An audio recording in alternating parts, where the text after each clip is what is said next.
Welcome everyone watching around the world. I'm Carl Azus for CNN 10.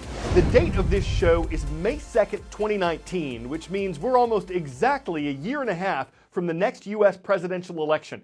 And 21 people have already declared their candidacy for president, in addition to the incumbent leader himself. President Donald Trump filed his re-election paperwork just hours after he was inaugurated on January 20th, 2017. One candidate, a former governor of Massachusetts, has said he'll challenge President Trump for the Republican nomination.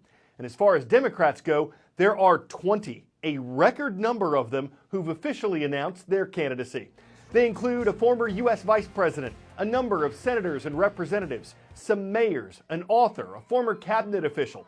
But why are these campaigns seemingly in full swing when we're still more than 8 months away from even the first primaries and caucuses that help determine the party nominees? Money is one reason. Fundraising is a critical part of any presidential run, and announcing early helps candidates start getting the donations that'll help fuel that run. Another reason, getting their name out there. Candidates need voters to be familiar with them, so this is a chance for presidential hopefuls to make connections well ahead of the elections. Also, debate season is just around the corner. It kicks off at the beginning of summer and runs through next spring. So the candidates are working to qualify so they can get their faces and their messages on the national stage. 10-second trivia. Who is the Chief Justice of the United States? John Roberts, Mike Pompeo, William Barr, or Neil Gorsuch? The Chief Justice, who's also the Chief Judge of the U.S. Supreme Court, is John Roberts.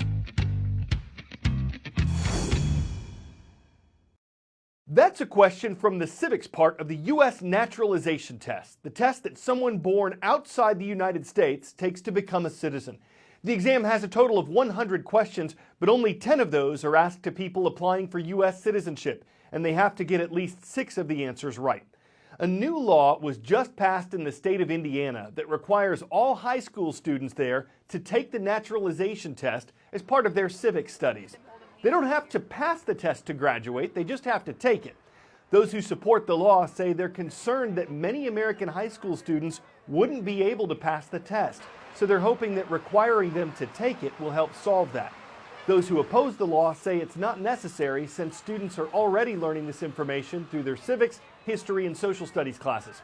The law is set to take effect next school year. Several other states have a similar requirement in place. Today, we decided to test your knowledge with a few more questions from the naturalization test. First, who is known as the father of our country? George Washington, Benjamin Franklin, John Adams, or Thomas Jefferson? The answer, America's first president, George Washington. Next, what are the first words of the Constitution? We hold these truths, 7 years ago, Congress shall make no law, or we the people? The answer, we the people. Finally, how many U.S. senators are there? 50, 100, 435, or 438? The answer, 100. 2 senators for every state.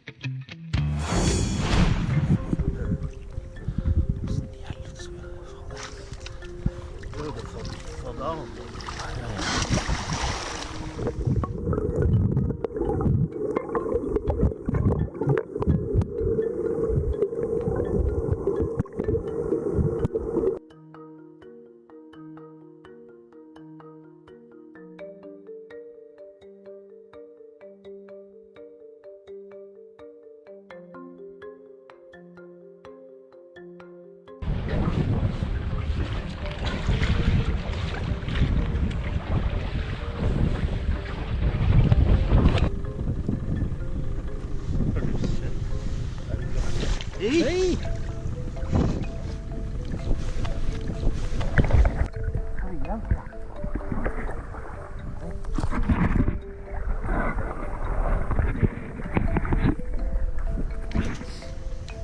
Varsågod.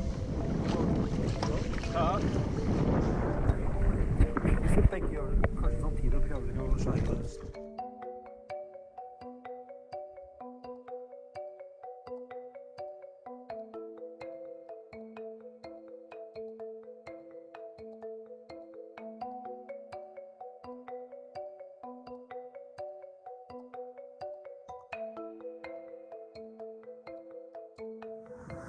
Nå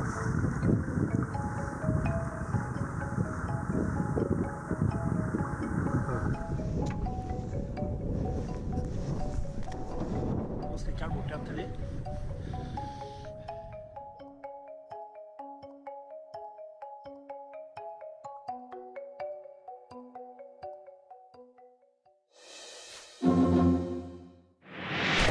40 years after the launch of 1G, meaning first-generation wireless technology, we're standing on the threshold of 5G.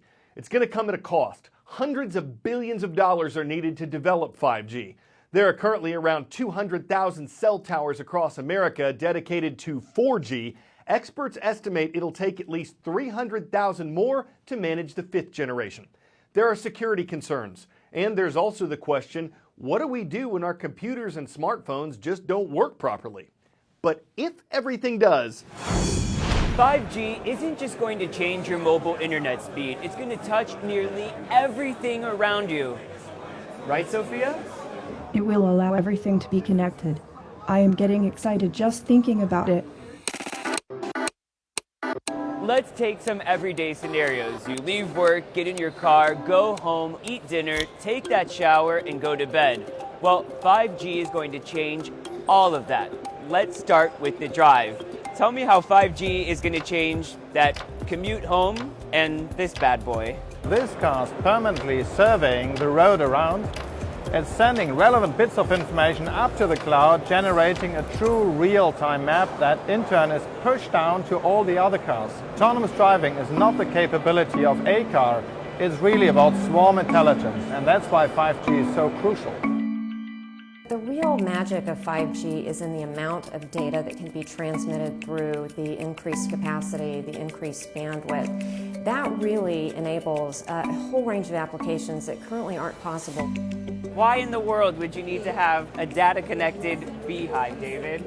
Beehives, as you know, are valuable, and as such, they're in demand. And so hive keepers need to protect them. So they use asset trackers to essentially monitor the health of the hive. Checking into the cloud once a day, which is the industry metric for an asset tracker, this device will last 14 years. So really the lesson here is 5G isn't just about speed, it is also about power. On one end of the spectrum, using a ton of power. On the other end of the spectrum, using as little power as possible to get the longest lifespan possible. 5G is going to have a massive impact on people's lives. It'll happen over time as the technology is deployed and as use cases are developed, but we're going to see a really big advance in the quality of life that 5G can deliver for individuals. But all that isn't enough for some people. With 5G rolling out, others are already focused on 6G. 6G? Really? Well, yes. You could have smart surfaces with printed electronics in them, smart glasses, so you can have your device everywhere. When do you think that 6G will actually roll out? Standardization activities are expected to start in 2028, so a couple of years after that. 2030. 2030? Yes. So 2019 is the year of 5G, 2030, 6G. See you then.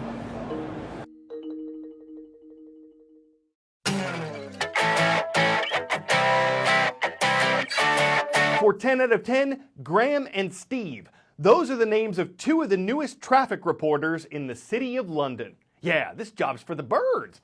According to Transport for London, these seagulls decided to perch in front of the traffic camera at, quote, peak times, giving an extra bird's eye view of conditions.